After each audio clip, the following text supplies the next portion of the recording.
¿Qué tal, jóvenes? Muy buenas tardes. Por favor, me confirman que se escucha bien. Buenas tardes, profesor. Sí, profesor. Muchas gracias. Cualquier cosa que ocurra, que falle de alguna manera el audio, me avisan para cambiar de red. A veces hay redes más inestables que otras, pero parece que estamos bien por el momento. Bueno, iniciamos este tema de la filosofía con mucha expectativa realmente, ¿no? Porque como sabemos, muchos de ustedes de repente no han tenido la oportunidad de llevar filosofía en la etapa escolar. Y bueno, ¿no? Se ha solido asociar la filosofía como algo bastante excéntrico, ¿no? Cuando no lo es, ¿no? Y vamos a tratar durante el curso de mostrar, ¿no? Cómo la filosofía es el resultado, de alguna manera, cumbre de lo que es la humanidad. La filosofía no se ha construido en un día, en 2 días, sino se ha construido a lo largo de la historia de la humanidad y vamos a ir viendo los aspectos durante las semanas siguientes también. Y obviamente la idea también es que vayamos quedando con lo más importante, porque al margen de que la filosofía pueda tener, ser interesante o para algunos aburrida, también hay que ser un poquito pragmático, ¿no? En el sentido de que nos interesa también poder responder todas las preguntas de filosofía que están, relacionadas con el curso, ¿no? Entonces, yo les pido por eso que tengan bastante cuidado. Sabemos que la metodología que ustedes han utilizado para estudiar la virtual es muy positiva porque les evita desplazarse en la congestión vehicular, por ejemplo, que es tan pesada. Les evita de repente estar en un lugar donde hace tanto calor como ahora, ¿no?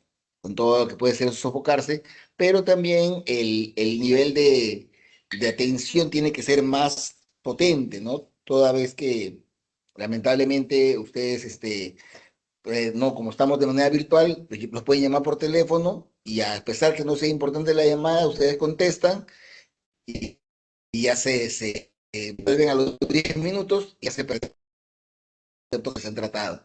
Así que hay que ser bastante autónomo, ¿no? Tiene que tener bastante autonomía, bastante responsabilidad para poder tener en consideración lo que estamos viendo. ¿Ya? Entonces, ya esa es una parte introductoria, ¿no? Que siempre es bueno mencionarla para poder orientar un poco el estudio, pero ya vamos a ir de lleno a lo que sería el tema de nuestro curso, ¿no? Que es filosofía, ¿ya? De igual manera también, yo siempre sugiero, sobre todo en las aulas que son un poquito, de 2 horas, que es lo que tenemos ahora hasta el lado 25, que después de un par de temas que desarrollemos, haya unos 30 segundos de pausa para que uno pueda tratar de ir, haciendo en su mente un mapa mental, ¿no? De lo que se ha tratado, como una especie de recordatorio, de secuencias que nos pueden ayudar a realmente, organizar la información que tenemos. O sea, no podemos ver la filosofía simplemente como una cesta donde vamos a ir llenando de manzanas, de peras, sino que tenemos que irnos dando cuenta de que hay una organización. Y en esa organización va a ser más fácil poder recuperar la información. Ya ver, empezamos un poquito con este epígrafe de Platón, que se le atribuye a Protágoras, un personaje de sus diálogos, que es un sofista, para poder, un poco, introducir a lo que es la filosofía. Mire, ¿no? Dice, ¿no? El hombre es medida de todas las cosas, tanto del ser de las que son, como del no ser de las que no son. De repente alguno puede, tener en consideración, una, lingüísticamente, ¿no? Con el conocimiento que tenemos del lenguaje, podemos calificar que estaría hablando mal, ¿no? Porque de repente uno podría decir, profesor, ¿y por qué en vez de no ser, no pone nada? El no ser es la nada, no es como de la nada, pero no, no, en filosofía vamos a ir viendo de que cada término es importante, ¿no? Impresión no es lo mismo que imagen, entonces, cuando vayamos viendo ahí los textos filosóficos más adelante, dense cuenta de que no podemos, llegar a sinónimos de manera automática, sino que tenemos que comprender lo que está detrás de cada idea. Y también, ¿no? Cómo es que habla del ser y habla de las que son. O sea, no desde que ya es el ser, ya es, digo, podríamos decirlo, porque son es una conjugación del es. Entonces, de repente por esas disquisiciones tan profundas, tan de repente, que no es común esto hablar. A veces la filosofía puede llegar a considerarse un poco aburrida, un poco inútil, ¿no? Pero no, porque al fin y al cabo lo que estamos haciendo es reflexionar, ¿no? Y aquí estamos reflexionando, por ejemplo, estamos pensando sobre todo en la nada, ¿no? La nada existe la nada o en todo hay algo. Entonces, todo eso es parte de lo que vamos a empezar un poco a tener esa mirada para poder resolver adecuadamente lo que tiene que ver con filosofía, ¿ya? Entonces, empecemos.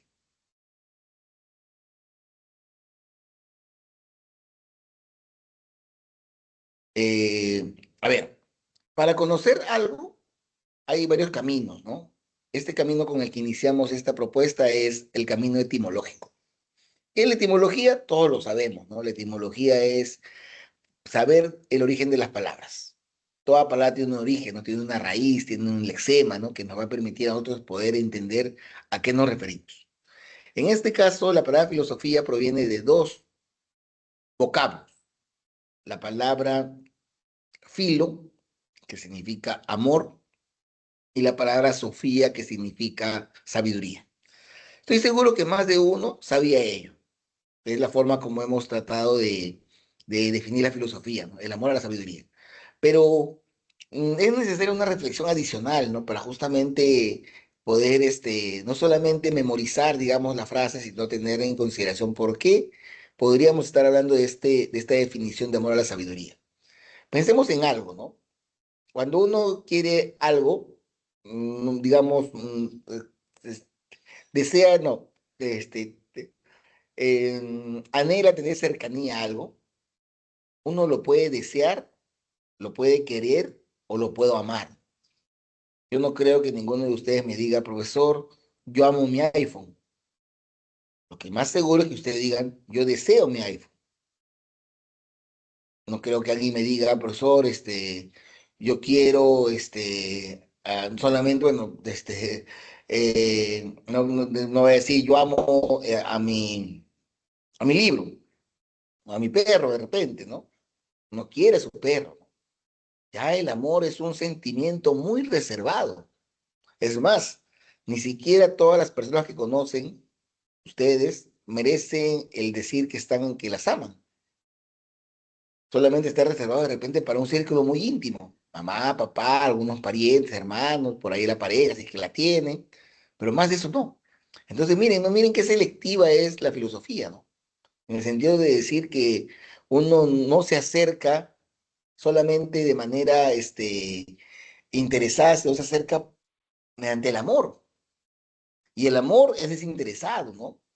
Si ustedes tienen la suerte que sus padres lo estén apoyando con los estudios, yo no creo que su papá esté ahí sumando todo lo que les ha comprado desde el primer día que nacieron hasta el día que trabajen y luego le van a decir, por si acaso, esto es lo que me debes. Y por la inflación, vamos a tenerlo en cuanto. A partir de ahora me pagas en cuotas todo esto. He invertido en ti, ahora tengo que cobrarme.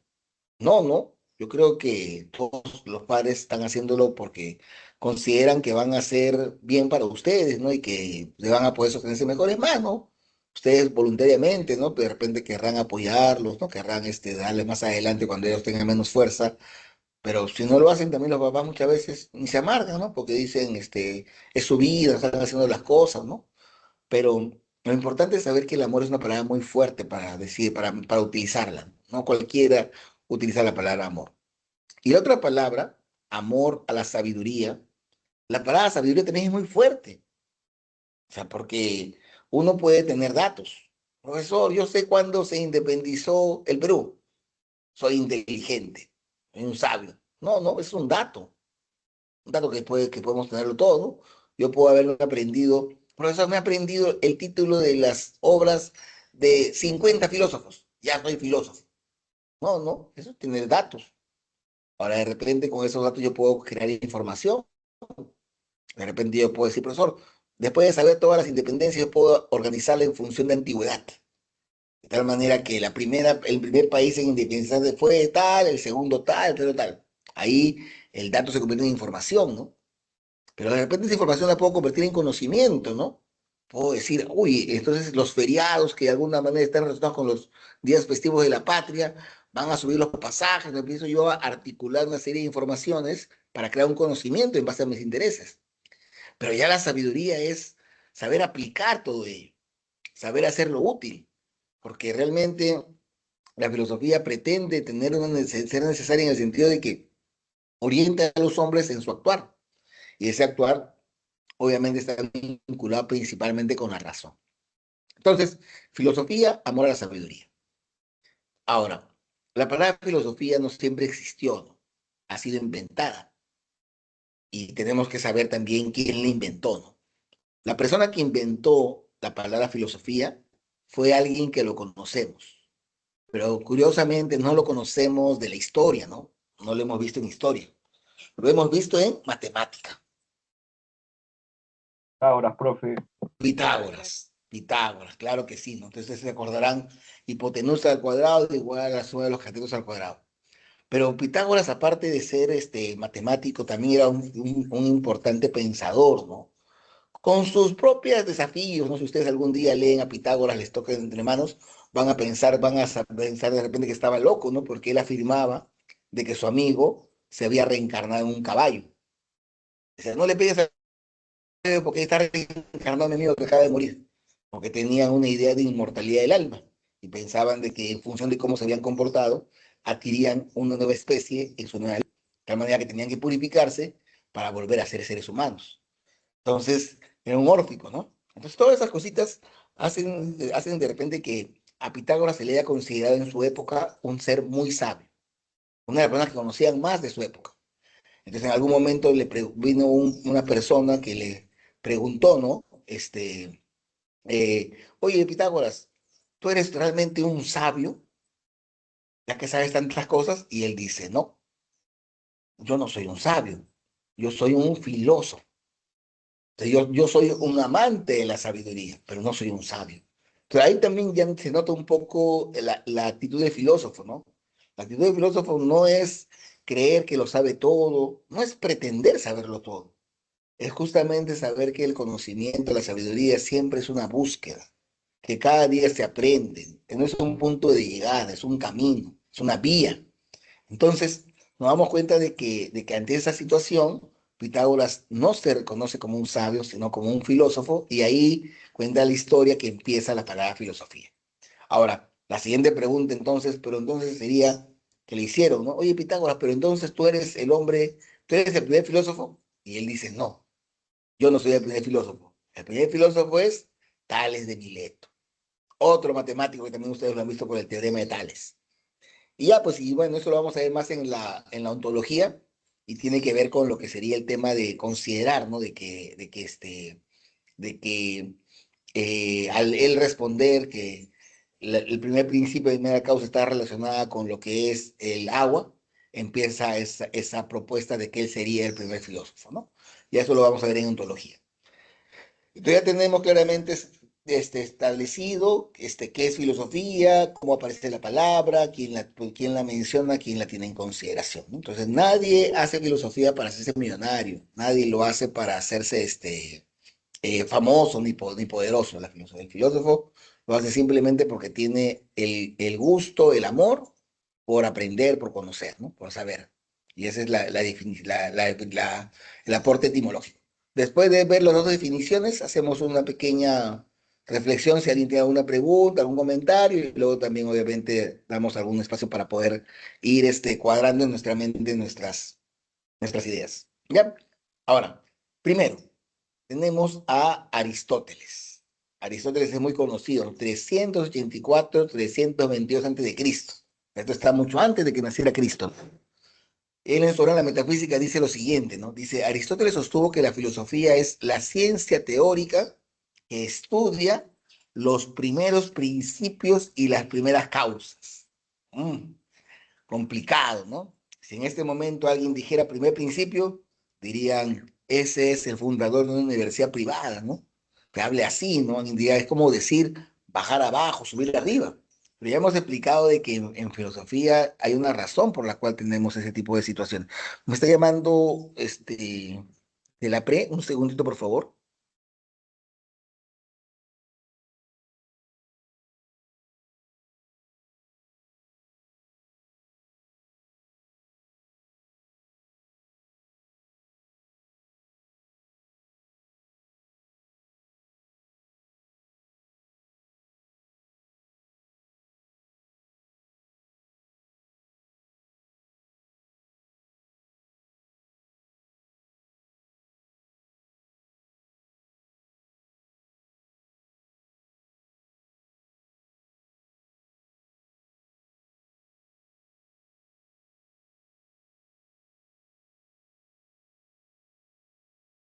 Ya, entonces decíamos, ¿no? De que esto hace que de alguna manera tengamos en consideración el hecho, ¿no? De poder ver, ¿no? Cómo es que vamos a poder tener en consideración todo lo que que pueda estar de alguna manera señalado en función de primer principio. Y eso aquí nos hace referencia a pensar en lo siguiente, ¿no? Obviamente, si yo de repente me pongo a pensar cuál es mi origen, diré que mi origen son mis padres. Y el origen de mis padres, ¿cuál sería? Sería el tema de de sus padres. Y si vamos ahí, vamos a ir retrocediendo, ¿no? Y de repente por ahí podríamos llegar a este primer principio del cual estamos hablando, ¿no? Este primer principio que nos podría ayudar, ¿no? A poder entender mejor a qué nos referimos cuando hablamos de estas ideas, ¿no? Relacionadas con lo que es el tema de nuestra propuesta de, de estudios, ¿no? Entonces, eso nos orienta mucho, ¿no? A poder saber de que estos primeros principios, estas primeras causas, tienen que ver, ¿no? Con lo que sería el tema de los temas que estamos trabajando, ¿no? Un segundo, por favor.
Ya, entonces, disculpen, les decía, ¿no? De que el primer principio quiere decir eso, ¿no? Que no nos vamos a contentar con lo que vemos ahora, sino que lo que está ahora presente puede tener un antecedente, y llegar a ese antecedente inicial nos podría remontar, por ejemplo, en el caso del hombre, al hombre de Pithecanthropus, al de Neandertal. Y si vamos más adelante y somos creacionistas, de repente podríamos hablar del Génesis, de la Biblia. Si somos de repente un poco más materialistas, podríamos hablar del Big Bang, ¿no? Y esta gran explosión, ¿no? Entonces, todo eso está detrás, ¿no? De lo que podríamos hablar del tema de los primeros principios y primeras causas, ¿no?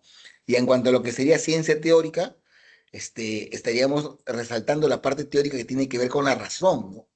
Que obviamente nadie ha estado presente para decir, profesor, yo estuve presente cuando fue el Big Bang, por lo tanto yo doy fe que pasó.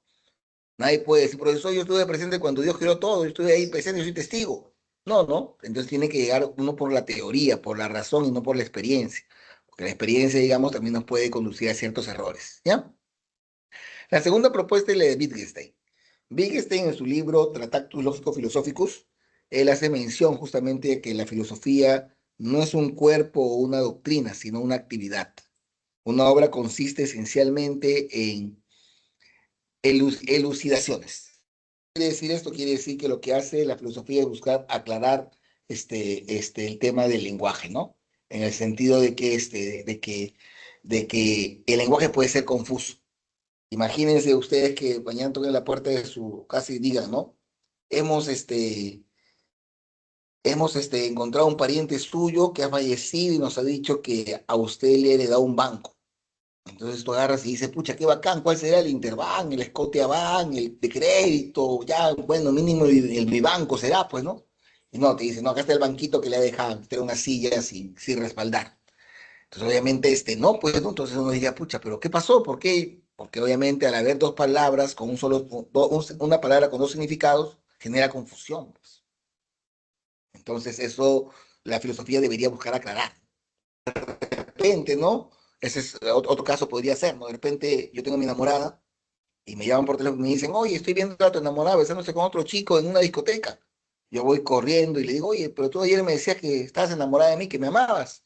Sí, sí, te amo, pero me estás besando a otro chico. Ah, no, porque para mí el amor no significa fidelidad, ¿no?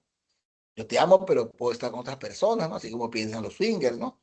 Y de repente digo, no, pero para mí el amor sí es fidelidad, ¿no? Entonces, ¿cómo encajamos? Ambos nos amamos, pero nos amamos de manera diferente. Entonces, no, pues debería haber una serie de requisitos, ¿no? Amor es uno, dos, tres, cuatro, cinco. Querer es uno, dos, tres, ¿cumples con todos? Ah, entonces sí puedes decir que me amas, ¿no? Si no, no puedes decir que me amas. Entonces, todo eso es lo que de alguna manera bien especula, ¿no? Como para decir, oye, hay que elucidar el lenguaje, ¿no?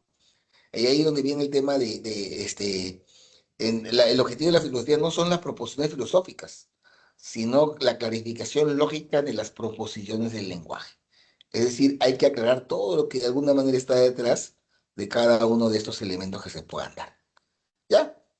Ahí le pido un primer recordaris y obviamente preguntarles si hay alguna pregunta que quieran que se resuelva sobre ese punto. ¿Hay alguna pregunta sobre la etimología, sobre la definición? Profesor, buenas Sí. tardes. ¿Pudiera explicar con respecto a lo que se trata de Aristóteles cuando dice ciencia teórica? Bueno, claro, o sea, también tengamos en cuenta que esto lo escribió hace más de 2600 años, ¿no? Pero en la traducción que estamos trabajando, lo que quiere decir principalmente es que si bien es cierto el conocimiento, porque la ciencia tiene que ver con conocimientos, obviamente conocimientos que están respaldados, en este caso el conocimiento respaldado está en la parte teórica, y la parte teórica tiene más que ver con la razón. Como les digo, ¿no? Si yo me pusiera a ver el cielo en este momento, yo vería que el sol está arriba mío, pero si yo lo veo a las 5, vería que el sol está por el lado del océano. Y yo en teoría, no, en la parte vivencial, no me veo que me esté moviendo. Entonces yo diría que el sol es el que se mueve alrededor de la Tierra.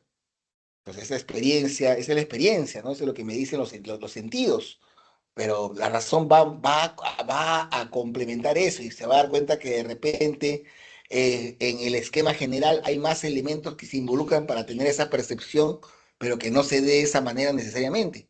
Entonces la razón va a actuar como un filtro de la experiencia, va a actuar como una guía de la experiencia, va a actuar como una orientadora de la experiencia que permita, ¿no? Realmente hacer que lo que vean los sentidos, lo que perciban los sentidos no necesariamente sea aceptado de la par, sino que la razón va a mediarla, ¿no? Va a mediarla, va a poder trabajarla. Entonces, esa sería la propuesta de ciencia teórica, ¿no? Hacer énfasis en ello.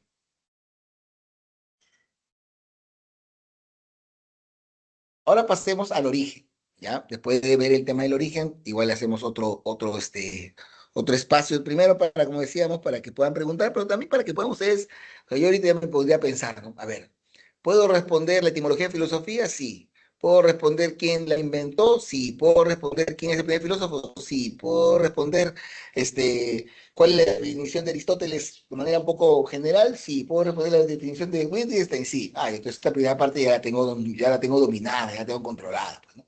Paso a la siguiente, el origen. Bueno, la filosofía no existió con toda la humanidad, ¿no? O sea, uno puede decir, pues, no, la filosofía surgió con los Neandertal, con los Pitecantropos, con los Homo sapiens, con los Homo habilis, con los Neandertals. No, no. La filosofía, si bien es cierto, tampoco tiene un año de fundación. No es como la independencia del Perú que dices, a partir del 28 de julio el Perú es independiente. Tampoco es como decir, yo tengo mi origen el 7 de marzo porque es mi cumpleaños. No, no. Es el tema de decir que nació en el siglo VI antes de Cristo. Ahí nos ponemos a pensar, ¿no? ¿Qué películas de alguna manera se ambientan en esa época?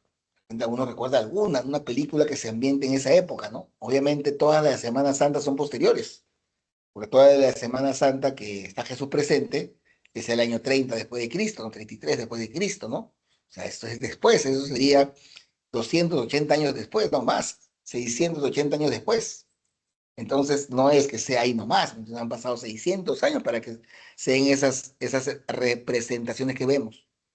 Obviamente también en ese interín, ¿no? Que de alguna manera también se ve, de repente hemos visto 300 donde se habla de los atenienses, los espartanos, de repente hemos visto un poco con lo que es la Ilíada, la Odisea, que vamos a ver que esas partes están más vinculadas con lo que estamos viendo. ¿Por qué? Porque la filosofía surge en el siglo VI antes de Cristo y surge en lo que hoy sería Grecia. Obviamente Grecia en ese tiempo no existía, no es un país que recién está existiendo. Pero sí podemos hablar de manera geográfica, ¿no? Así como decimos, si hablamos que el Perú no existía, podemos decir que el Tahuantinsuyo se desarrolló en los Andes. En el caso de Grecia, podríamos decir que es la zona de la Jonia, esa zona de Europa que está, donde está Grecia, es la Jonia, ¿ya? Y también podríamos decir que se metió en las costas del mar Egeo, así como acá hay el lago Titicaca y hay el mar Egeo, y se dio en lo que actualmente es conocido como el Asia Menor, ¿ya? El Asia Menor. Entonces ahí es donde surge la filosofía. Ahora, ese sería el origen cronológico, el origen también geográfico, ¿no? Pero también hay un origen circunstancial al que hace mención el tema de las cosas que estamos viendo en el sentido, al momento de poder trabajar, ¿no? Estos puntos, ¿no?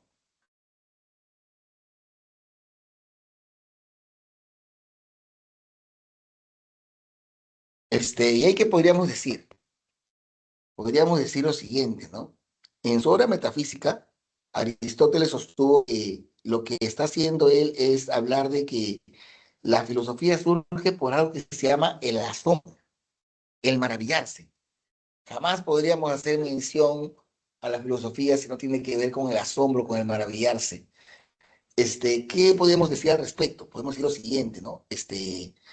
A ver, por eso es que Nietzsche, otro filósofo posterior, hablaba mucho de lo que sería el tema de que el niño está más facultado para filosofar que la mayoría de hombres. Porque el niño es curioso por naturaleza. El niño es alguien que se admira por la naturaleza. Si un niño sale a la calle por primera vez, después de haber estado encerrado 5 años y empieza a caerle agua, el niño va a buscar y va a decir, hermanito, arriba hay una ducha muy grandota, ¿no? Porque él tiene como referencia el tema de que cuando él ha sentido que el agua cae arriba, es una ducha. Entonces, uy, qué grande es esa ducha, va diciendo, porque moja toda una zona bien, bien extensa. Entonces tú le vas a decir, no, no es eso. Entonces te va a decir, ¿y entonces por qué llueve? Tú vas a querer responder, no, lo que pasa es que la condensación, el fenómeno del calor, ¿y por qué ese calor? Te va a estar preguntando, no te va a dejar en paz, ¿no? Que a un momento tú te vas No, aburrido y dices, ¿sabes qué? Cállate. Entonces ahí es donde viene el tema de la admiración, ¿no? Hay muchas cosas que los seres humanos ya mayores las damos por hechas, por ya realizadas, pero para una persona que es curiosa va a generar una cantidad de preguntas impresionante que realmente nos va a desafiar, nos va a desafiar realmente, ¿no? De muchas cosas que podríamos estar hablando, ¿no? ¿Por qué el vidrio es transparente?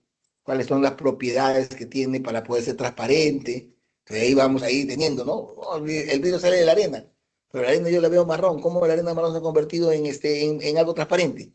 Ya toda una serie de desafíos, ¿no? Entonces, ya, de repente no tendrá la respuesta, porque obviamente un niño no tiene respuestas todavía, pero esas preguntas para la filosofía son valiosas, valiosísimas son esas preguntas para la filosofía, son recontra valiosas, ¿ya?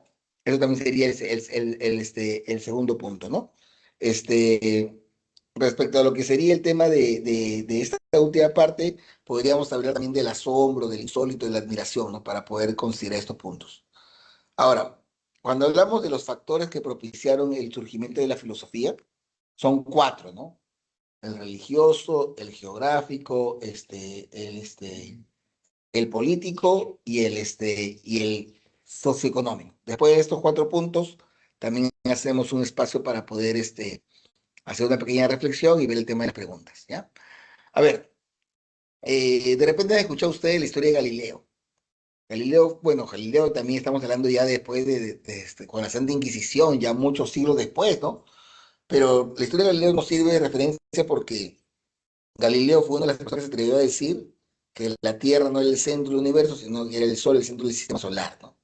Entonces, ante esa situación, lo que hace la iglesia es condenarlo a ser quemado en la hoguera, porque según su perspectiva, según su interpretación de la Biblia, estaba cometiendo una herejía, ¿no? Ya que si el hombre es la creación máxima del Dios, debe ubicarse al centro, ¿no? Donde está lo más importante. Entonces, vemos de que la iglesia puede tomar partido por sancionar a las personas que no tengan fe en su dogma. De repente me pongo a pensar yo, ¿oye, realmente existiría Dios? Viene un religioso con poder y me dice, oye, estás cometiendo pecado. ¿Cómo puedes dudar de la existencia de Dios? Estás incumpliendo el primer mandamiento. Tienes que ir a la hoguera. Te vamos a quemar. Entonces, definitivamente la parte religiosa podría hacer que las personas sometan su pensamiento, como pasó en la etapa medieval, y obviamente eso no es algo que quiere la filosofía, ¿no? La filosofía, al no haber una religión fuerte como el catolicismo ahora, como de repente el islamismo ahora, fomentó que las personas puedan pensar por sí mismos. También algo que fomenta adicional es que no había libros sagrados, no existía una Biblia, un Corán, ¿no? Que permite, no existe un papa, un ayatola, ¿no? Que de alguna manera sea alguien que la gente sigue y que hace lo que él dice, ¿no? Entonces, esa situación de religiones débiles generó, ¿no? Lo que sería el tema de la aparición de la filosofía, como primer factor. Como segundo factor, tendríamos lo que es el geográfico. Cuando hablamos del geográfico, ya estaríamos hablando de lo que es el tema de este, de la parte que tiene que ver con las, los elementos relacionados con la zona donde queda la Joni. ¿Qué ocurre? La Joni es una zona donde habían varias polis que estaban cerquita pero no juntas. ¿Ya? ¿Por qué hacemos énfasis que estaban cerquita pero no juntas? Ocurría de que había mucho intercambio comercial entre las zonas. Entonces era muy común de repente que un ateniense que de repente producía lana vaya con su lana a Esparta, que de repente producía no sé, cueros. Entonces hacía un intercambio comercial. Pero en ese intercambio comercial también había un intercambio cultural, porque vamos a poner un ejemplo, ¿no? Medio ficticio, con cierta base de repente en lo que conocemos, ¿no? Iba un ateniense a Esparta y veía un grupo de niños, y el grupo de niños estaba con lanzas, estaba haciendo con escudos, estaba haciendo ranas, planchas, estaba haciendo ejercicio. Y uno le preguntaba el ateniense le preguntaba al espartano, ¿qué están haciendo? Ah, están en el colegio. En el colegio, parecía esto que están en una guerra. No, que aquí en Esparta la educación de los niños tiene que ver con la guerra. ¿Qué? ¿En Atenas no es así? No, en Atenas no es así. ¿Qué hacen en Atenas los niños? Ah, están escuchando música, están con instrumentos musicales, están también con lo que podríamos llamar, de repente, hablando de filosofía, hablando de oratoria, están educándose en el lenguaje, en la literatura, ¿no? Qué raro, ¿no? Ambos están educando niños, pero lo educan diferente. Entonces, al ver algo diferente, surge la pregunta, ¿no? ¿El por qué hacen esto? ¿Y cómo hacen esto? ¿No? O sea, a veces vemos de repente a los islamitas y vemos que usan otro tipo de ropa, ¿no? No como no usan pantalón, no usan una especie de falda, ¿no? Tiene su nombre, pero se me dice que pique o que se llama. Y obviamente uno dice, ¿pero por qué eso harán así? ¿Será por comodidad? Pero te genera preguntas, ver formas diferentes de resolver problemas. Entonces, todo eso hace de que la parte geográfica nos permita decir, ¿no? Que también fue muy importante para consolidar la filosofía. Y obviamente la cercanía con los babilonios y con los egipcios fomentaron más esto, porque ya no solamente era la parte de Europa, sino era la parte también del África. Entonces, ahí sería la segunda función, el segundo factor, el factor geográfico. Luego vendría el tercero. El tercero es el político. ¿A qué hace referencia la parte política? La parte política tiene que ver con lo que podríamos llamar algo parecido a lo religioso. Es decir, que también destacamos la idea de que la persona en esta época no existían gobiernos fuertes. No había un gobernante que sea poderosísimo, que haga lo que quiera. Entonces, ¿qué generaba eso? Generaba que pueda haber libertad de expresión, libertad de opinión. La gente podía ir a la plaza y decir lo que pensaba sin temor a que un gobernante pudiera tener alguna represalia con él. Entonces, la vida pública, el diálogo, la crítica eran bastante comunes. Cuando uno empieza a criticar, genera, ¿no? que haya debate. Es como si en este momento empezara a decir, ¿no? Yo soy hincha de Alianza Lima y dijera, Alianza Lima es el mejor equipo. Uno de luego va, al toque va a saltar y va a decir, no, no es el mejor equipo. Un segundito, por favor.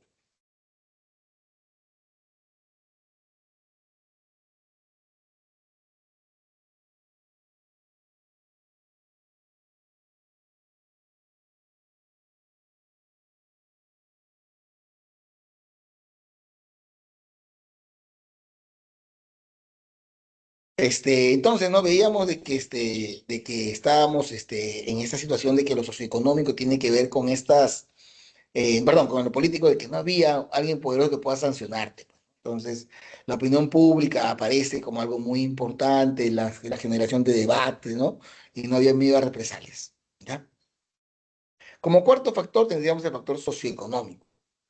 ¿Qué quiere decir socioeconómico? Obviamente, primero de que las polis griegas habían alcanzado un importante desarrollo. No eran polis pobres, eran polis más bien aristocráticas. Había una buena cantidad de recursos, pero para que ella, una clase aristócrata, tiene que haber un grupo dominado.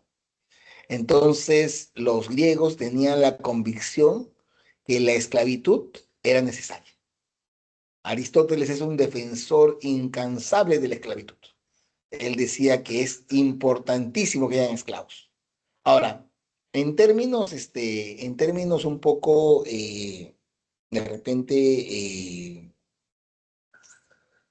em, obviamente con la información que tenemos hoy, sería injusto cuestionar a alguien que pensó hace más de 2.000, 500 años, ¿no? Obviamente, ¿no? Ha cambiado mucho las cosas, pero yo quisiera más o menos reflexionar sobre las ideas que tuvo Aristóteles en esta época para justificar esto.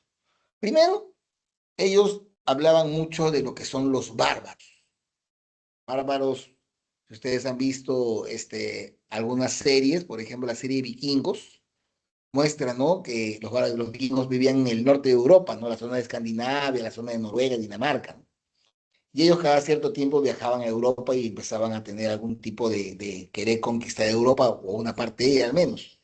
Y ahí veíamos cómo es que estas personas, para el efecto de los griegos, eran salvajes, en el sentido de que ellos agarraban y empezaban por ejemplo, ¿no? En la serie Vikingos, que refleja un poco la forma como vivían, a un prisionero lo agarraban, lo amarraban en un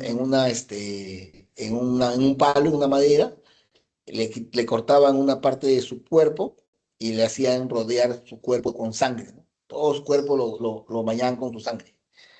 ¿Y eso qué provocaba? Provocaba que las aves de rapiña vengan y empiecen a comérselo vivo. Entonces llegaban estudiantes a los griegos y decían, oye, estas personas son salvajes. ¿Cómo pueden hacer estas cosas tan macabras? No, no es posible. No, no podemos simplemente considerarlos a ellos como seres, no tenemos que dominarlos. Y si lo dominamos, tenemos que esclavizarlos. Tenemos que someterlos. Y se convertían en esclavos. Entonces, de esa manera un poco veían, ¿no? De que hay gente que de una manera tiene que ser sus instintos, su forma de vivir es bastante reñida, ¿no? Con lo que ellos consideraban que eran los valores griegos. Entonces, al considerar que ellos eran tan salvajes, tenían que someterlos, tenían que ser esclavos. Entonces, pero lejos, eso era la reflexión, pero lejos de ello también, obviamente, tener un esclavo significa algo muy importante, ¿no? Si todos nos pusiéramos a pensar, ¿no? Si tuvieras un esclavo, ¿qué haría? yo creo que lo primero que haría sería decirle, oye, por favor, a mí no me gusta lavar. Lava mi ropa, pues. Ah, bueno. Oye, a mí no me gusta cocinar. Cocina, pues. Oye, yo no quiero ir al mercado. Anda al mercado, pues. Oye, a mí no me gusta cortar el jardín. Anda al jardín, córtalo, pues. O sea, él haría todo lo que yo no quiero hacer. Pero muchas de las cosas que no quiero hacer son situaciones necesarias. Si yo no cocino, no como. Si yo no limpio la casa, se llena de bichos, de gérmenes, ¿no? Entonces son cosas necesarias. Pero si tengo un esclavo que las haga, entonces ya el esclavo va a cubrir las cosas necesarias por hacer. ¿Y qué tengo yo? Tengo lo que se llama tiempo libre. Y el tiempo libre, que es sinónimo de ocio, pero no un ocio que te vas a dormir, te acuestas en tu cama y te quedas ahí durmiendo. El tiempo libre el ocio es muy importante para la filosofía. Muy importante, muy importante, muy importante. Porque en ese espacio te permites tú poder hacer algún tipo de reflexiones sobre lo que estás desarrollando. Entonces, yo enfatizo mucho ese punto, ¿no? Para poder tener en cuenta de que sin ocio no puede haber filosofía. Tiene que haber un tiempo libre. Pongamos un ejemplo, ¿no? De repente, tu papá. De repente, ahora que te levantas más temprano, también tú ves a tu papá que se levanta a las 5:30. Empieza a alistar, a prepararse para el trabajo, sale 6:30, porque entra a trabajar a las 8. Sale 6 de trabajar, se va a tu casa, llega a 7:30, 8. A las 8 cena, 8:30. Ve una hora de noticias, 9:30 y ya está cansado porque el día siguiente tiene que volverse a levantar a las 5 de la mañana. ¿En qué momento tiene tiempo libre? Fin de semana, ¿no? Fin de semana hay que ayudar en la casa, hay que hacer tales cosas. Entonces, ya de repente utiliza el tiempo, la hora que le queda para divertirse, pero no lo utiliza para filosofar, pues. En cambio, en esta época de los griegos, un griego se levantaba, tomaba desayuno y se iba a la plaza. Y en la plaza se ponía a conversar con otro griego y decían, oye, ayer estaba hablando en el amor. ¿Para ti qué es el amor? Y empezaban a hablar del amor. Ah, para mí es esto. Oye, viene por acá tal, amigo, ven, ¿para ti qué es el amor? Y empezaban a hablar. Definitivamente en esa conversación, en ese diálogo, en esa crítica a las opiniones de los demás, iba aflorando un conocimiento cada vez más potente, ¿no? ¿No? Uno empezaba diciendo de repente, no, yo creo que de repente hay que hacer tal cosa, y él decía, pero esto de acá, entonces iba enriqueciéndose, porque la idea simplemente es que siempre uno esté abierto, como dice la filosofía, ¿no? La filosofía dice que obviamente yo puedo estar equivocado, entonces necesito que también saber que de repente en el aporte de la otra persona voy a encontrar algo potente. Entonces sería la parte socioeconómica. Entonces hemos visto ahora, le hemos sumado lo que es la definición etimológica, el tema del quién fue el primero que habló de filosofía, quién sería considerado filósofo. Hemos aumentado ahora lo que es el tema de la definición de Aristóteles, de Wittgenstein. Ahora hemos aumentado lo que es el origen cronológico, hemos aumentado el origen geográfico, hemos aumentado el origen circunstancial y hemos aumentado los factores religioso, político, socioeconómico y geográfico. ¿Hasta ahí alguna pregunta, algún comentario?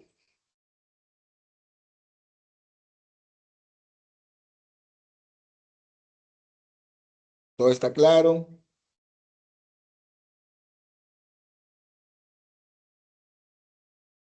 Sí, profe. Ya, muy bien, entonces. Ya, pues, eso entonces nos da un poco de luces respecto hacia dónde va encaminado lo que sería el tema de la filosofía, ¿no? Entonces, eso también es muy importante. Ahí nos damos 30 segundos para hacer una mirada panorámica de lo que estamos viendo y pasamos a la actitud filosófica.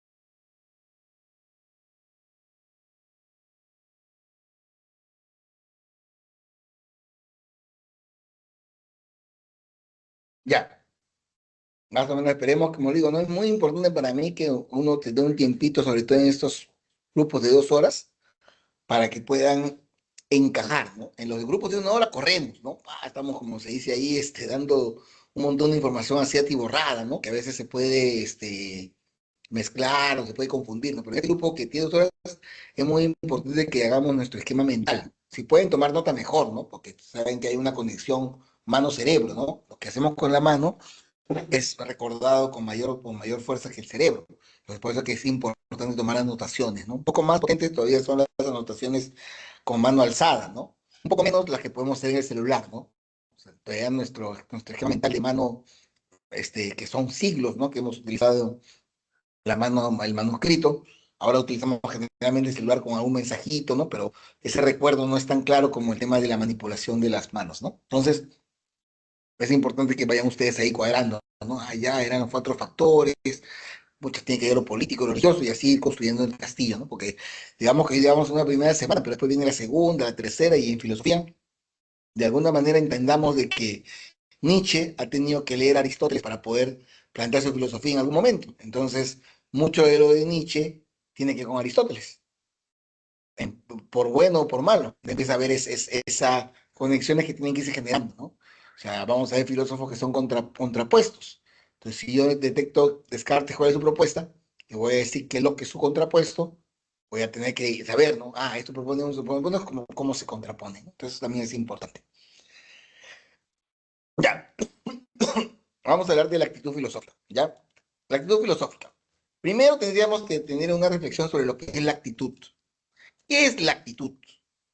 Vamos a decir de manera general que la actitud tiene que ver con la forma como reaccionamos.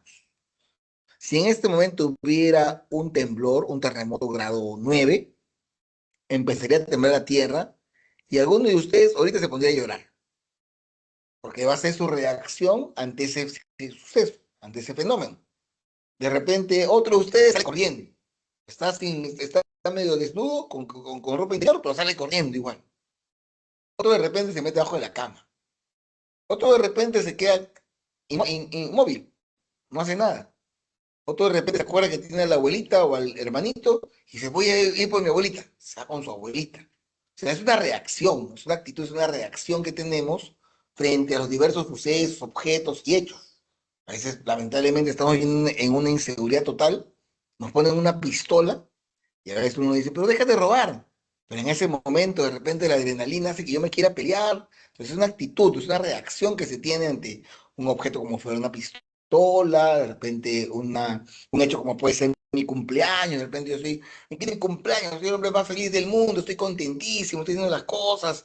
Entonces digo, ya no, bien, es un suceso importante mi cumpleaños, de repente muere mi mamá, pucha, estoy triste, o sea, uno reacciona de diferente manera ante los hechos, sucesos, objetos. Y obviamente esa redacción puede tomar diferentes formas, forma religiosa, forma científica, forma filosófica, ¿no? Por ejemplo, religiosa, a veces cuando hay una enfermedad en casa, mamá dice, ahora que estamos en octubre, voy a pedirle al Señor de los Milagros que lo cure. Vemos ahí, por ejemplo, la famosa serie Mexi- este, mexicana, ¿no? La Rosa de Guadalupe, aquí en Perú su símil Milagros, ¿no?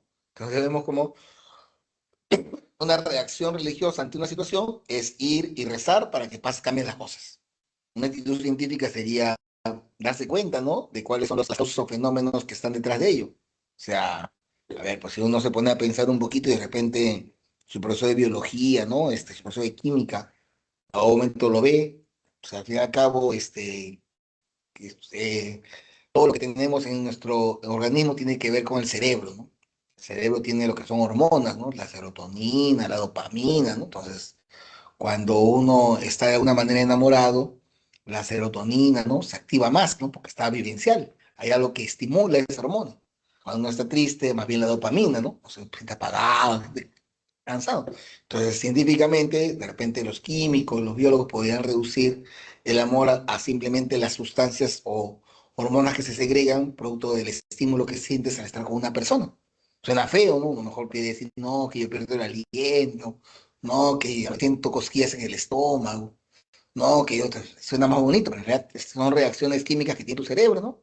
Cuando tú comes algo igualito, ¿no? Es una reacción química en tu lengua producida por el alimento, ¿no? O sea, no es que sea rico sabroso, no, es como se activan ciertas glándulas a partir del estímulo que tú le pones, ¿no?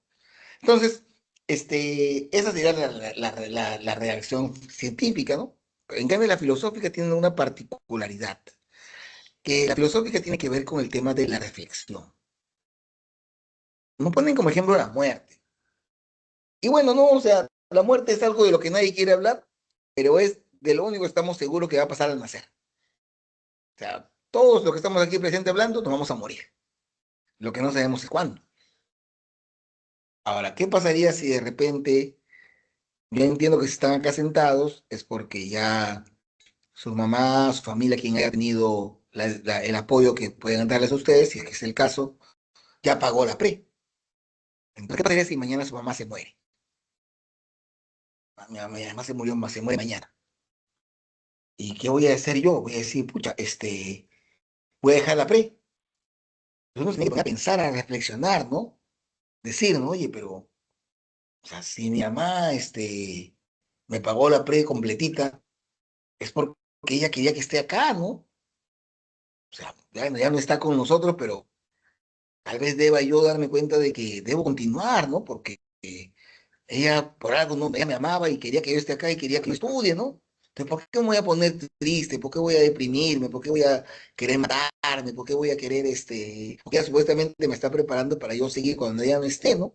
Entonces, esta reflexión te lleva a quitar ese impulso que puede tener, porque todos tenemos pena, ¿no? Quien quiere que su madre se muera, ¿no?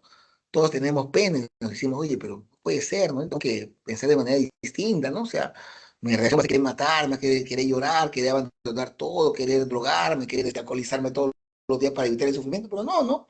Voy a decir, no, pues no es la actitud reflexiva, ¿no? Una actitud impulsiva, una actitud un poco más reflejada en lo que es el tema de la reacción más instintiva, ¿no? El dolor, ¿no?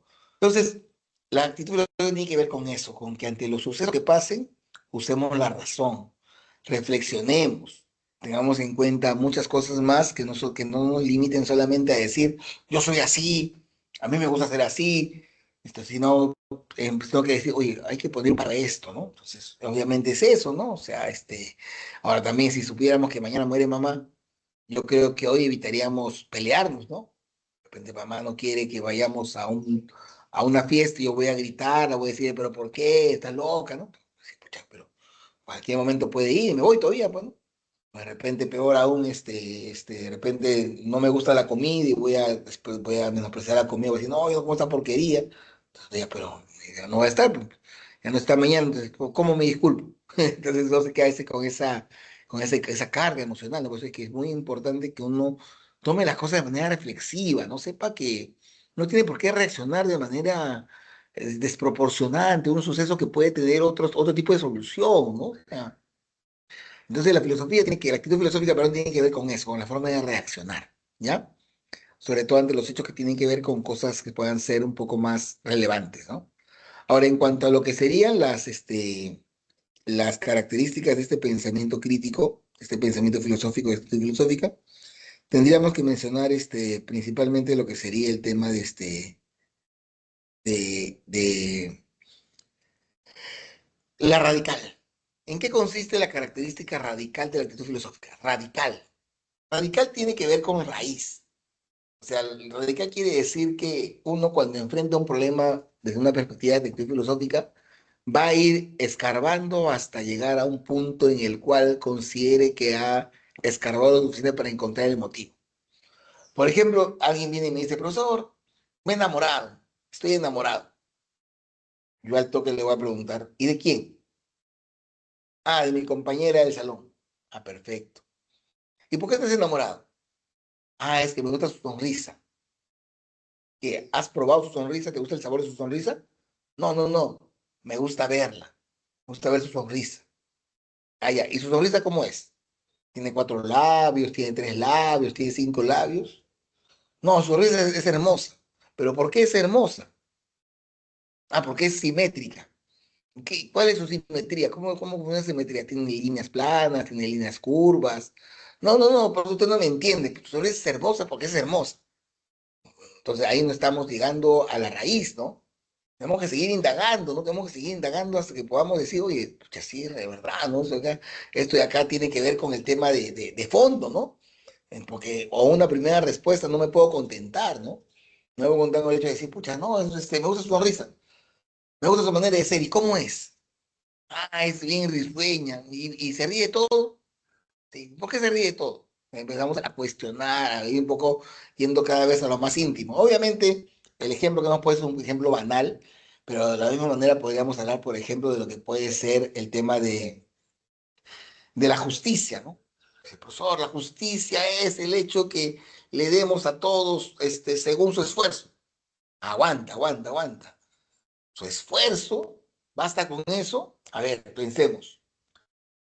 Una persona que de repente viene de provincia, que no ha tenido la suerte de tener educación de calidad como la tuviste tú, que tuviste un papá que te puso en el mejor colegio, tú te esfuerzas porque ingresas a la universidad, él se esfuerza pero no ingresa, para ti es justo que tú ingreses y él no, pero las condiciones que tuvo él fueron diferentes a las tuyas.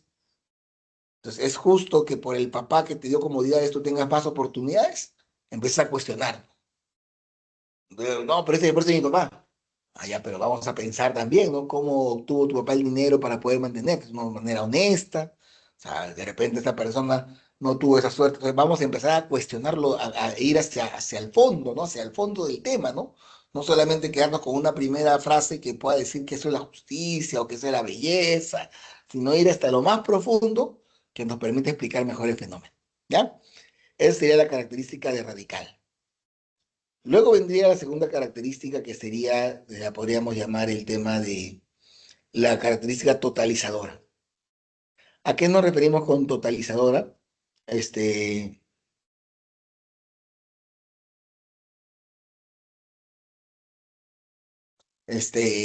a ver, aquí podríamos ponerla en contraste con la ciencia, porque una característica de la ciencia más bien es ser parcial. ¿Y cómo entendemos eso? Vamos a pensarlo así, ¿no? A ver, ¿por qué decimos que es parcial? Este, a ver, veamos este panorama. Profesor, ¿sabe qué? Cuando corro, mi corazón late muy rápido. ¿Qué hago? Hágate al médico, pues. Ah, ya, pues, voy al médico y el médico va a decir, ¿qué pasa? ¿Qué tienes? Pucha, mi corazón está latiendo muy rápido. Ah, pues, disculpa, disculpa. Yo soy médico, pero eso lo ve el cardiólogo. ¿Pero que usted no es médico? Sí, pero el cardiólogo ve el tema del corazón. Hágate al cardiólogo. Pucha, qué raro, yo diría, ¿no? Pucha, pues, él es médico, ¿no? Él debería curarme, pero ya. Bueno, me voy al cardiólogo. Doctor, mi corazón se agita mucho. Pucha, profesor, doctor, quiero aprovechar, ya que estoy aquí con usted. Me duele el oído también. Ah, espera, espera, espera, espera. Yo veo corazón. Ándate al otorrinolaringólogo. ¿Qué otro doctor? ¿Por la oreja nada más? ¿Por el oído nada más? Sí, sí, sí, el oído lo ve el otorrinolaringólogo. Yo no te puedo ayudar, él es el que sabe de oídos. Me voy al otorrinolaringólogo. Oye, pero doctor, pero también está, aparte de lo que es el tema de la oreja, que está en la cara, yo también he sentido por ahí, ¿no? De que me ha salido una manchita en la oreja, ¿no? No sé qué será, ¿no? Espera, espera, espera, espera, espera, espera. Eso lo ve el dermatólogo. Entonces, el científico es muy especialista, no solamente este pedacito, ¿no? Y eso se ha replicado. Yo soy abogado, pero solamente veo temas civiles. Yo solo veo temas comerciales. Yo solamente veo temas constitucionales. Yo solamente veo minero, laborales. Entonces, cada vez se va especializando más, se va particularizando más. La filosofía es lo contrario. La filosofía es totalizadora, ¿no? Lo que quiere, obviamente, es indagar sobre la mayor cantidad de aspectos que puedan tener en cuenta para poder hablar de lo que sería el tema de la valoración que se pueda dar. Entonces, esa es la siguiente característica, ¿no? Que es totalizadora. ¿Ya? La siguiente es la característica crítica. Crítica, el mejor ejemplo que podríamos dar sería hablar de la relación entre Aristóteles y Platón. Como ustedes habrán escuchado, Platón fue alumno de Aristóteles. Perdón, al revés. Aristóteles fue alumno de Platón. Pero en algún momento Aristóteles llega a tener un pensamiento que le dice a Platón, te has equivocado. Tú no tenías razón en esto que estabas planteando. Entonces uno diría, pero ¿cómo va a refutar a su maestro? El maestro diría, pero ¿cómo me va a refutar a mí que yo le he enseñado todo? No, no. El ser crítico significa de que uno no debe casarse con ninguna propuesta, siempre debe discrepar, discutir, polemizar, no, no hay nada absoluto, no hay nada incuestionable. Si algo se vuelve incuestionable, se convierte en religión, se convierte en dogma. La filosofía da un espacio, una pequeña apertura para poder decir que de repente se está equivocado. No admite criterios de autoridad, no me puede decir, no, esto es así porque Vargas Llosa lo dice. No, espera, puede ser muy bueno, pero no tiene la verdad absoluta, puede equivocarse, es un ser humano. No puedo tener en cuenta las creencias místicas.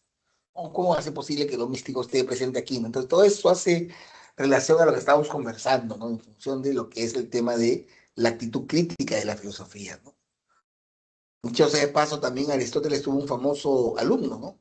Aristóteles fue maestro de Alejandro Magno, el gran conquistador de Europa. Irónicamente, no, Alejandro Magno tampoco le hace caso a lo que le había propuesto Aristóteles que debía ser como podía ser su gobierno. Entonces, obviamente, porque Alejandro Magno en ese tiempo, como ustedes saben, uno ya sabía quién iba a ser el próximo rey, ¿no? El papá de Alejandro Magno era Filipo. Filipo, cuando ya sabía que su hijo Alejandro iba a ser el rey, porque era su primogénito, entonces lo que hace es llamar a Aristóteles y decirle a Aristóteles, quiero que eduques a mi hijo. Y Aristóteles educa a su hijo, no a Alejandro Magno, pero Alejandro Magno no le hace caso. Hace otras cosas que no le ha aconsejado que haga Aristóteles. Entonces, la crítica también es muy importante para la filosofía. ¿Ya? Tenemos entonces la siguiente característica, que es la problemática. ¿Qué quiere decir la problemática? Que la filosofía va a encontrar problemas siempre. O sea, o sea, por eso pero tiene 2500 años y seguimos hablando del amor, de la justicia. Y hay que cansarnos, pues no, ya no tiene respuesta a eso, pues, ¿no? Pero no, pues no, o sea, a medida que pasa el tiempo, los nuevos avances también generan desafíos. Yo me acuerdo que en mi época, cuando yo era estudiante, ocurre el famoso, aparición de lo que era Dolly. Tendrían escuchado de Dolly, ¿no? ¿Quién es Dolly? No es una muñeca como Anastasia, por si acaso, ¿no? Dolly es la primera oveja clonada. Unos científicos de Holanda pudieron clonar una oveja. Y ahí surgió una primera cuestión, pues, ¿no? Si podemos clonar una oveja, ¿podemos clonar un ser humano? ¿Yo me puedo clonar? ¿Esta clonación es mía? ¿Es mi propiedad? ¿O tiene una vida propia? Yo me podría poner a pensar, a ver, pucha, me gusta fumar, ¿ah? Bastante, pero yo sé que por fumar me va a generar un daño a los pulmones y en algún momento se va a lograr. ¿Qué voy a hacer? Voy a clonarme y voy a tener a ese ser en una fórmula que la permita mantenerlo vivo y cuando mis pulmones estén mal, voy a sacar esos pulmones de ese ser y me los voy a poner. Es como una especie de una despensa, ¿no? De una alacena llena de órganos para que si se ponen mal, yo pueda utilizar. Eso será éticamente correcto, la filosofía lo avalaría. Entonces, el cuestionamiento, ¿no? A esa situación es la que también nos orienta a poder afirmar, ¿no? Acerca de estos elementos a la hora de poder plantear, ¿no? Lo que estamos quedando, ¿no? Entonces, ahí también tenemos claramente esbozado, ¿no? Lo que estamos de alguna manera afirmando. Ahora, este, otro punto, ¿no? Otro punto importante. Eh, el tema, bueno, de repente han visto una serie muy... La primera temporada fue mejor, y hasta las 7 creo que estuvo buena, que era de la serie Black Mirror, la serie que en su momento, ¿no? Obviamente pronosticaba más el futuro con la tecnología y también nos da varias cosas para pensar, ¿no? Por ejemplo, yo me sorprendo mucho A mí me gusta el fútbol, pero me gusta el fútbol principalmente jugarlo. O sea, si yo tengo que ver un partido, así sea yo hincha de Alianza Lima, o jugar yo fútbol, yo prefiero jugar fútbol. No sé, pues, o sea, así de repente no juegue como guerrero, como barco, no sé, como cualquiera. Yo quiero jugar. Pero poco a poco uno le gusta el fútbol, pero ha cambiado el jugarlo por espectarlo. Ahora soy un espectador. O sea, me parecería a mí, bueno, si se puede, preferiría jugar, ¿no? Ahora después viene el tema, obviamente, de los juegos estos de las consolas. El PS, el PES, ¿no? El tema de las consolas. Y ahora juegan fútbol con los dedos. O sea, los pulgares son los que se ejercitan, ¿no? Los pulgares son los que están ahí metiendo gol, o sea, increíble, pues. Pero ya, pues, son cosas para reflexionar, ¿no? Pero también ahora veo de que los jóvenes juegan y compran cosas, cosas no es la palabra correcta, compran accesorios para sus juguetitos. He visto que compran una gorrita para su personaje de su juego tal, con plata de verdad, con dinero, ¿no? ¿Qué significa? Gasto de repente un fin de semana trabajando. ¿Para qué? Para que mi avatar tenga una pistola que mate a las personas en ese juego. ¿Tiene sentido usar el dinero físico que lo utilizamos con esfuerzo para que un muñequito tenga un accesorio? Pues, ¿qué tanta importancia le estamos dando al mundo virtual? Y ahora con el metaverso de Zuckerberg, peor todavía, ¿no? Porque ahí lo que vamos a hacer todos en algún momento, así como todos en su momento tuvieron Messenger y empezaron a chatear por Messenger, todos en su momento tienen WhatsApp y empezamos a chatear por WhatsApp. Ahora va a ocurrir que todos van a tener un avatar en el metaverso. Ahora, cuando a mí me toque hacer mi avatar, yo voy a decir, pucha, estoy muy gordito. Mejor en mi avatar lo voy a hacer más flaquito. Yo he visto que quienes tienen más jale con las chicas son los rubios. Voy a ponerle rubio a mi avatar, pues. Ojos azules, ¿ah? No hay pierde. Voy a poner a mis ojos azules. Es más, voy a crecer un poquito, pues, ¿no? Voy a medir 1,80 m mejor. Al fin y al cabo voy a tener un avatar que no tiene nada que ver conmigo. Y de repente va a haber otra señorita en algún lugar que va a crearse un avatar parecido, también sin características similares a lo que tiene. Y nos vamos a conocer en el metaverso. Vamos a salir en el metaverso y de alguna manera hasta nos podemos enamorar en el metaverso, así como viene el amor por carta, el amor, nos podemos enamorar. Hasta que va a llegar el día en decir, ¿no? Vamos a vernos en persona. Y yo la voy a ver, ella me va a ver, y creo que no nos vamos a gustar, ¿no? Porque yo obviamente dije que era rubio, y va a llegar alguien que no es rubio. Obviamente ella dijo que era pelirroja, y va a llegar alguien que no es pelirrojo. Entonces, pucha, ya va a haber un problema. Entonces vamos a decepcionar, pero en realidad sí nos queremos. Entonces, ¿qué vamos a decir? Pucha, mejor sigamos viendo en el metaverso, pues. Ahí sigamos con la ilusión, pues, ¿no? Y vamos a dedicar nuestra vida física para alimentar la vida del metaverso. Y no hay que decir cuando tú te mueras, porque tú te vas a morir y tu avatar no va a saber que te has muerto. Tu avatar va a seguir ahí interactuando, va a seguir ahí interactuando con las personas, ¿no? Que están ahí con los otros avatars. Entonces, los problemas para la humanidad nunca se van a acabar. Y la filosofía debe acompañar esos problemas para poder reflexionar y buscar, no una solución, pero al menos sí alternativas de solución de repente que puedan orientarnos en nuestro actuar, ¿no? Y la última característica es la característica de ser racional. Obviamente acá tiene que ver la razón, pues, ¿no? Y eso ya lo hemos hablado con la parte de la reflexión, ¿no? Que debemos darnos cuenta que todo lo que ocurre tiene que ser abordado de manera racional. Eso es muy importante también, la parte racional, ¿no? Para considerar esta. Entonces, esas son las 5 características de la actitud filosófica. ¿Hasta ahí alguna pregunta? Profesor, una pregunta. Sí. A diferencia de la característica crítica, es que no acepta nada o sea, como seguro, y con diferencia de la problemática, es que la segunda se recorre a reflexionar y buscar posibles soluciones, ¿verdad? Sí, podríamos pensarlo así, ¿no? Pues, pero más que todo, en el tema de la crítica es con las verdades existentes y la problemática es que pueden aparecer nuevos problemas. O sea, en este momento, por ejemplo, podríamos pensar en problemas que puedan estar actualmente funcionando. Por ejemplo, el tema de la delincuencia, ¿no?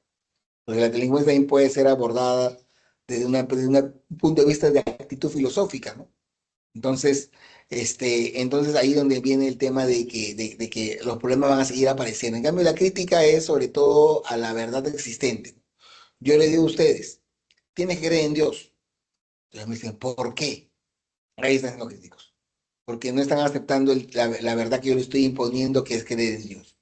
En cambio, yo de repente dijera, ¿no? Oye, en la parte problemática dijera, ¿no? Oye, eh, como dijo Nietzsche, ¿no?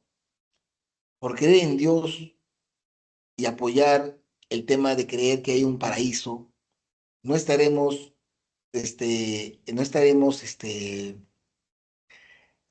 malgastando nuestra vida en la tierra, pensando que va a haber un Edén. Esa situación es problematizar, ¿no? Ahí estamos problematizando, ¿no?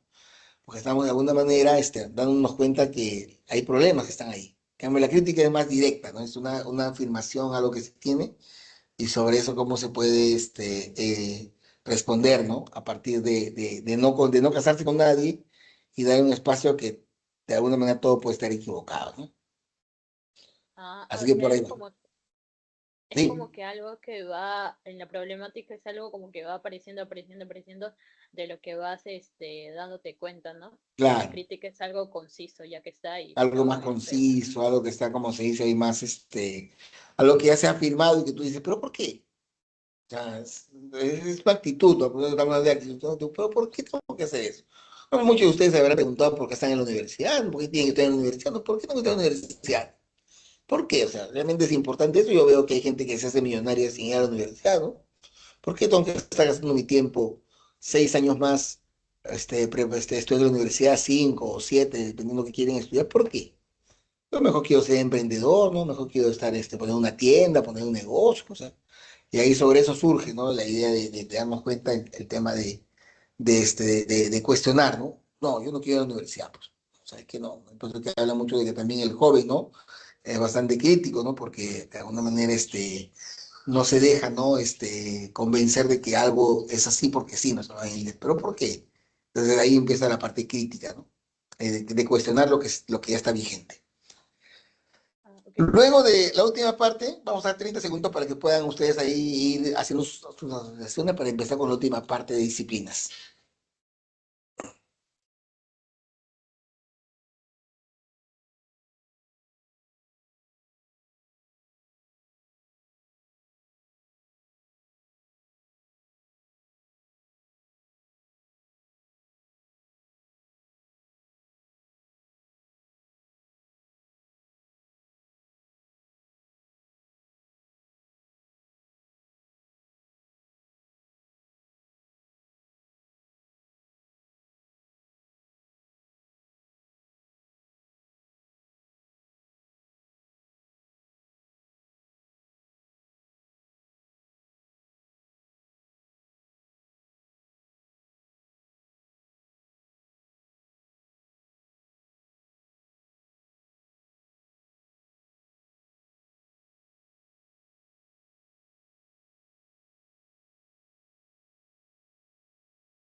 Ya, entonces ya hemos cuadrado un poquito estos temas que tienen que ver ahora, sumándole a lo que ya habíamos visto, la actitud filosófica y estas 5 características, ¿no?, que tiene la actitud filosófica. Ahora, obviamente, bueno, hemos dicho que la filosofía es totalizadora y de repente alguien por ahí un poco perspicaz dirá, profesor, pero yo aquí veo que usted está hablando de disciplinas filosóficas, es decir, ¿cómo funciona eso?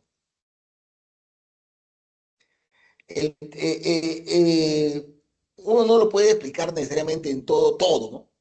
Sino que puede haber un énfasis en un aspecto que pueda ser de mayor interés. Además, que también los filósofos, aparte de repente epistémica, no han dicho yo soy ontólogo, ¿no? Yo soy ético, ¿no?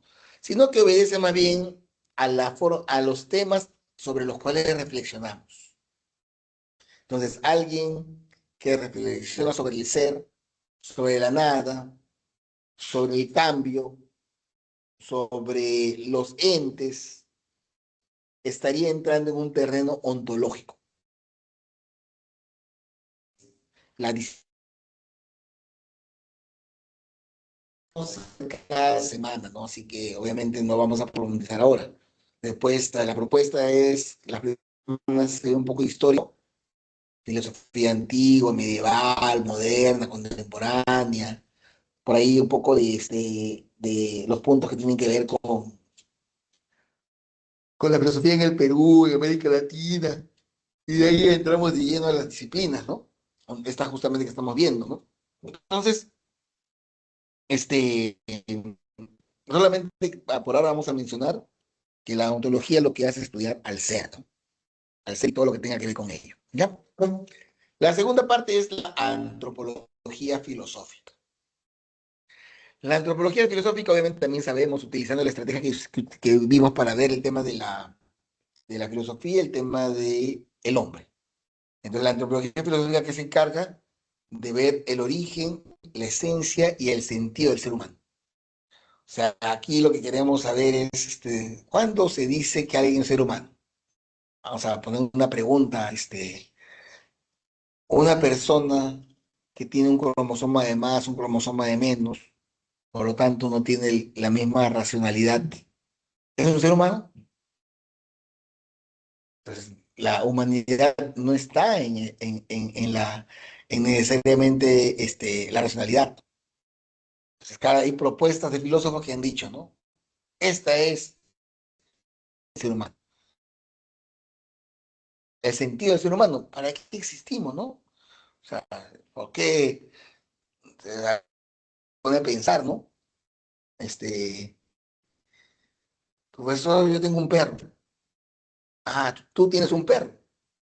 Una pregunta. ¿Tu perro qué hace por ti? ¿Juega conmigo?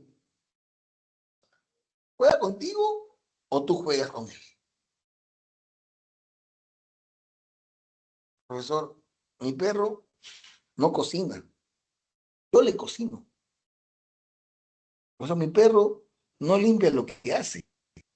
Yo limpio lo que él hace. Mi perro no trabaja por conseguir dinero para la comida. Yo trabajo para darle comida. ¿El perro es mío o yo soy del perro? Entonces, nos ponemos a pensar y nos damos cuenta de que el sentido del ser humano es obviamente para qué está, ¿no? ¿Por qué está? Porque un ser humano es alguien que está aquí, presente, que quiere conseguir, ¿no?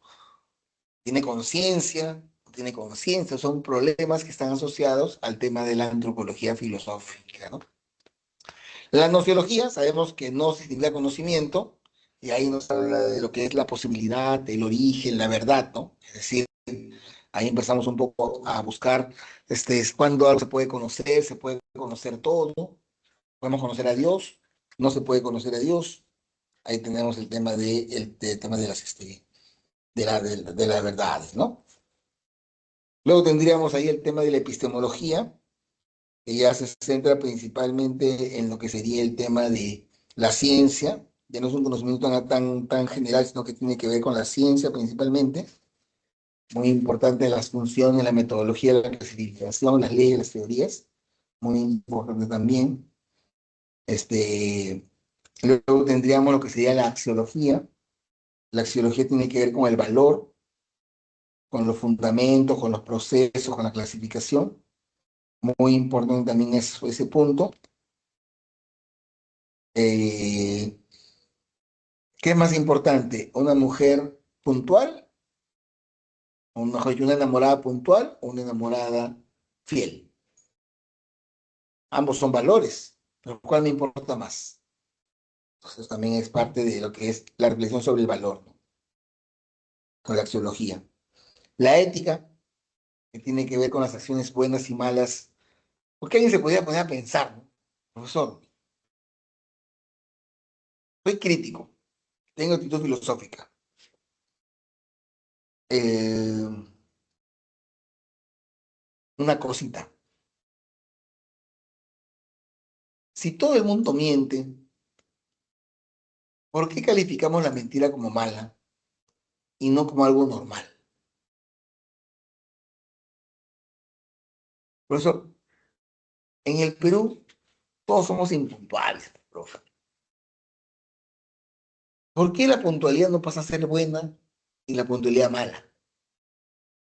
Entonces empezamos un poquito a darnos cuenta, ¿no? De que el concepto de bien y el mal no tiene que ver con que lo hagan todos o la mayoría, o todos quieren hacerlo. Hay otros criterios detrás del bien y del mal. O sea, hay una reflexión para decir por qué ser infiel es malo, por qué ser puntual es bueno, por qué ser honesto es bueno, por qué ser mentiroso es malo. Entonces, no depende de que todo el mundo lo haga o que todo el mundo quiera hacerlo, depende de otros factores que son más bien reflexivos, ¿no? Elaborados con ayuda de la filosofía, ¿ya? De la ética en este caso. Luego vendría lo que sería el tema de la estética. La estética tiene que ver con la belleza, con la obra de arte y todo lo que tiene que ver realizando en función de los elementos que componen un poco la belleza, el gusto, el arte, la sociedad, todo es importante. Luego viene la filosofía política,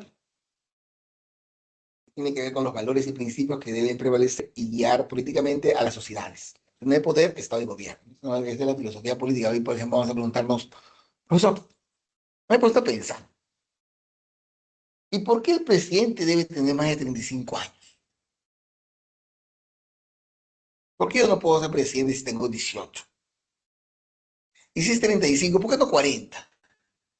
¿O por qué no 30? O sea, ¿por qué votamos a partir de los 18 años?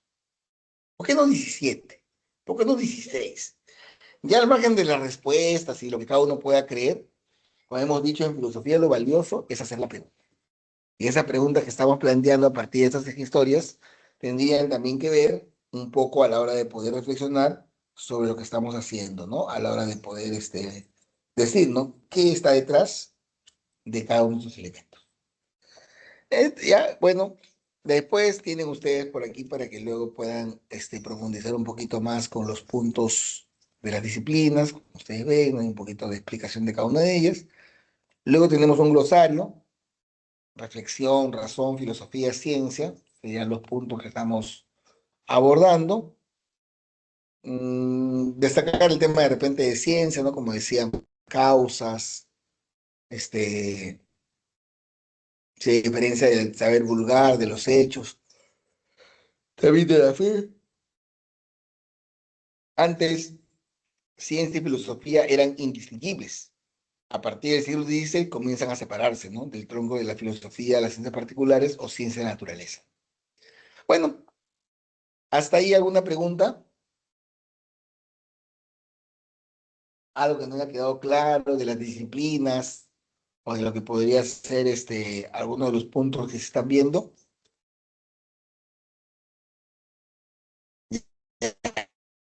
Entonces, aulas de 2 horas,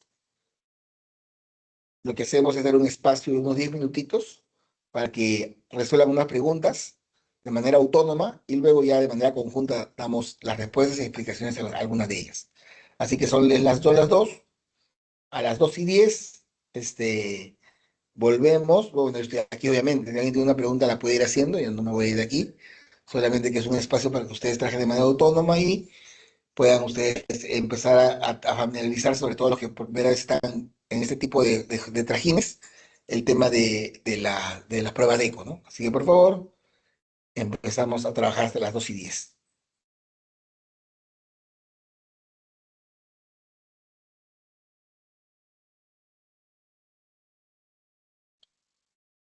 Y esta lectura es bastante bonita, ¿no? Porque habla justamente de un niño, ¿no? Que se hace muchas preguntas, ¿no? Y ya el tenor ya de la pregunta, después de conocer el caso, la propuesta, es decirnos, buscar de alguna manera cómo se relaciona la filosofía con este concepto. Eh, no es una facultad humana en que nos ha permitido sobrevivir en medio de la naturaleza, ¿no? Tampoco es una respuesta segura, ¿no? Encontrar seguridad, ¿no? Tampoco, ¿no? Tampoco es exactamente igual que la ciencia, ¿no? Y tampoco tiene un interés. Dijimos de que la filosofía no tiene un interés particular, ¿no? Sino que es una búsqueda del saber por el saber, ¿no? Entonces, ¿cuál nos queda? La filosofía es una capacidad humana,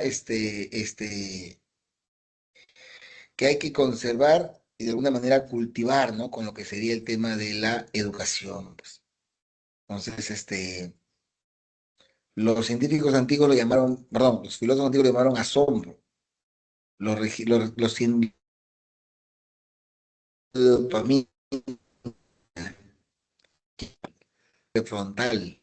Amo de ejemplo, de hecho, humilde, cuando el cerebro se encuentra con un inédito, no quiere también. Entonces, esa capacidad, ¿no? Que tenemos es la que sería vinculada con la filosofía. ¿Ya? La alternativa B. La primera pregunta nos hace mención a Aristóteles, ¿no? Nos habla justamente de cómo es que podemos estar detrás de algunas preguntas, ¿no? Principalmente preguntas, ¿no? Y esas preguntas nos llevarían, ¿no? Entonces, el cerebro, en lugar de seguir por inercia, se detiene y pregunta. Y en ese instante comienza el filosofar. Del expresado, ¿qué podemos deducir? ¿Ya? ¿Qué podemos deducir del expresado? Bueno, en lo expresado no tiene nada que ver con la geografía, ¿no? La geografía es importante para la filosofía del surgimiento, pero no tiene nada que ver con la geografía. Definitivamente no fueron preguntas superfluas, ¿no? Creo yo que fueron preguntas muy importantes, muy profundas, ¿no? ¿Qué es la muerte? ¿Qué es la vida? Son profundas, ¿no? No es como preguntar de qué color son las hojas de una planta, ¿no? No, no. El asombro, la admiración, lo insólito es lo que da origen a la filosofía. Esta es, ¿no? El asombrarse, el maravillarse es lo que da origen a la filosofía, ¿no? Sería alternativa C, ¿no? No permanecer impávido, sino que realmente nos estimule, ¿no? A poder plantear, ¿no? ¿Qué es lo que se va a hacer? Dos. Claro, nos debe ver un poquito de la Grecia clásica, ¿no? Y nos habla un poco del tiempo libre, que decíamos que está relacionado con el factor socioeconómico, ¿no? Y justamente permitía que se reunieran en ágoras para dialogar y reflexionar sobre el asunto de la época, ¿no? Y aquí hablábamos de los hombres libres y no libres, ¿no? La necesidad de tener esclavos, ¿no? Entonces, ¿qué nos permite señalar? Primero, bueno, si decimos de que era necesaria la esclavitud, la A queda descartada, ¿no? La B, no cuestionar, más bien estaban de acuerdo con la esclavitud, ¿no? La C no tenía nada que ver el color de piel, ¿no? Sería la D, ¿no? La estructura de la sociedad antigua griega, la existencia de aristócratas y esclavos, condicionó el surgimiento de la filosofía, ¿ya? Y la E tampoco, ¿no? Sería la alternativa D. Tres, nos hablan de Lucy, ¿no? Estudiante de filosofía, una forma de pensar que rechaza considerar cualquier verdad como indiscutible. Ahí decíamos, ¿no? Cuando rechazamos pensar cualquier verdad como indiscutible, obviamente estábamos conversando que tiene que ver con la parte crítica, ¿no?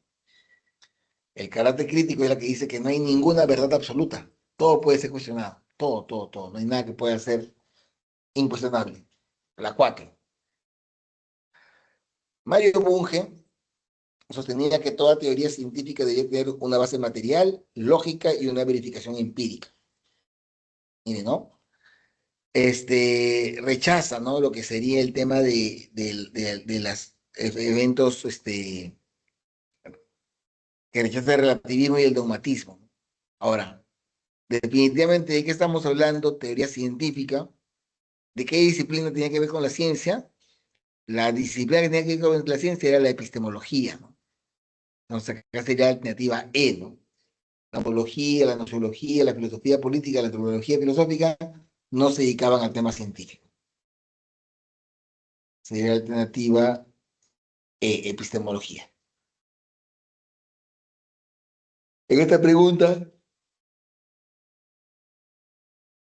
número 5, nos hace mención a un estudiante de San Marcos que observa que todos obedecen las leyes, ¿no?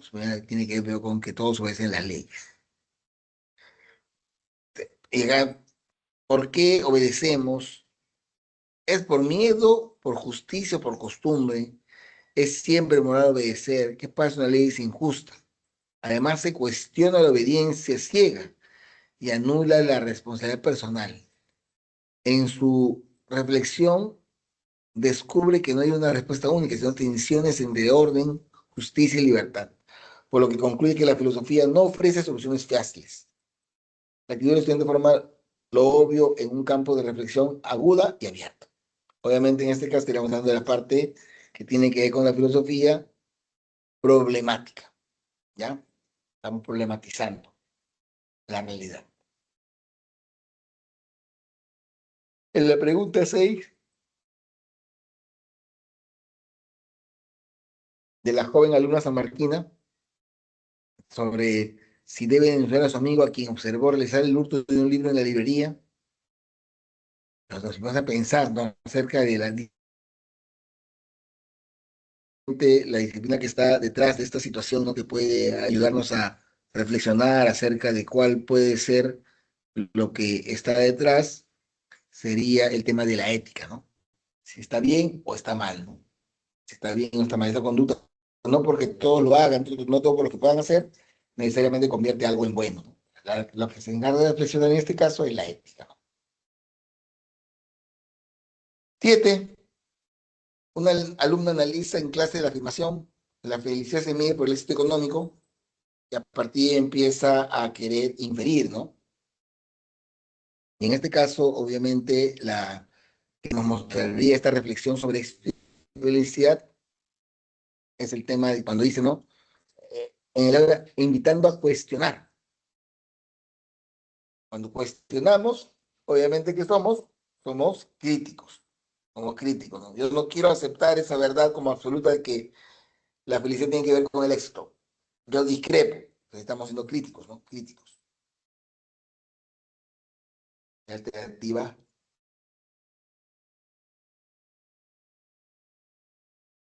A. Y la última, la 8, nos habla de Marta, que está en su barrio, y observa cómo los vecinos más pobres son ignorados en la reunión del Consejo Comunal y decide preguntar: ¿es justo que solo quienes tienen voz decidan por todos?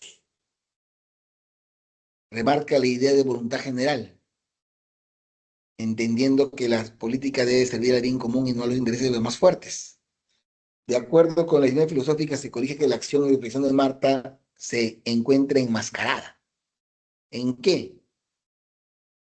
En aquella que se preocupa por lo que sería la existencia y la condición, no, perdón, esta sería la en torno a la ciudadanía, a la organización social y al Estado, ¿ya? Porque nos habla de justamente del bien común, nos habla del espacio público, de las leyes urbanas, ¿no? Entonces está bien relacionada con lo que podría ser este tema de el Estado, la ciudadanía y la organización, ¿ya? Luego tienen una pequeña lectura de Wittgenstein, un filósofo que hemos presentado el día de hoy cuando hablamos de la definición de filosofía. Sería interesante que lo lean, que lo revisen, porque nos da un poquito también de conocimiento y también es bastante interesante ver un poco la biografía de estos personajes, son los filósofos. Y también en función de eso ir pudiendo terminar de consolidar, ¿no? No es lo mismo hacer filosofía, que leer filosofía, que criticar filosofía, entonces tenemos que estar atrás de estas propuestas de trabajo, de trabajo que se pueda dar, ¿ya? ¿Alguna pregunta de parte de ustedes?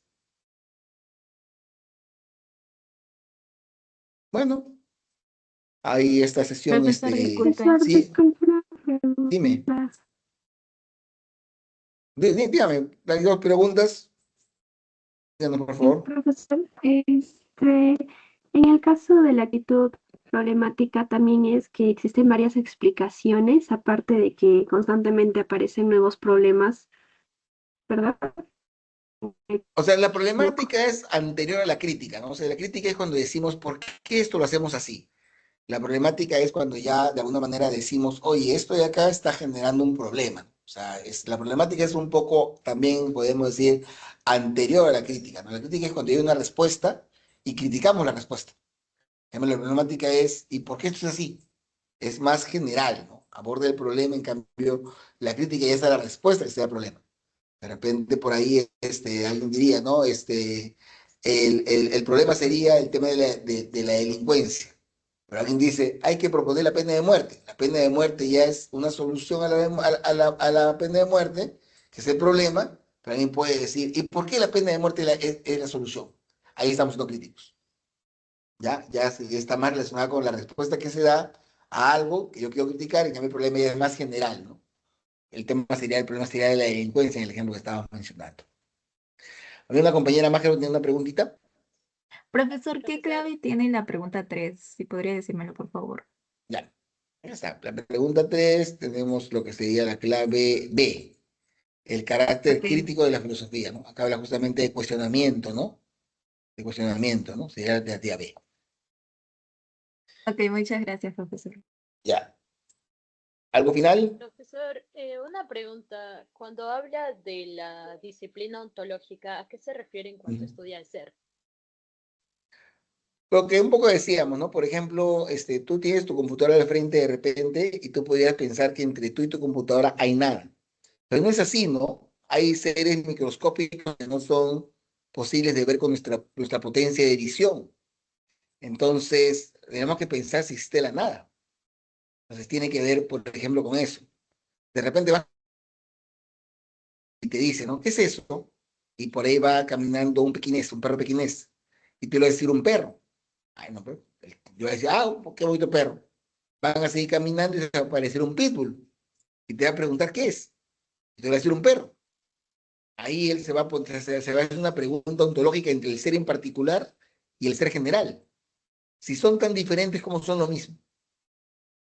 Entonces, la ontología tiene que ver con eso, ¿no? Con el cambio, con lo que permanece, con todo ello. Como ir a la esencia, digamos. La esencia sería un problema, ¿no? La esencia sería un problema, la esencia sería un problema.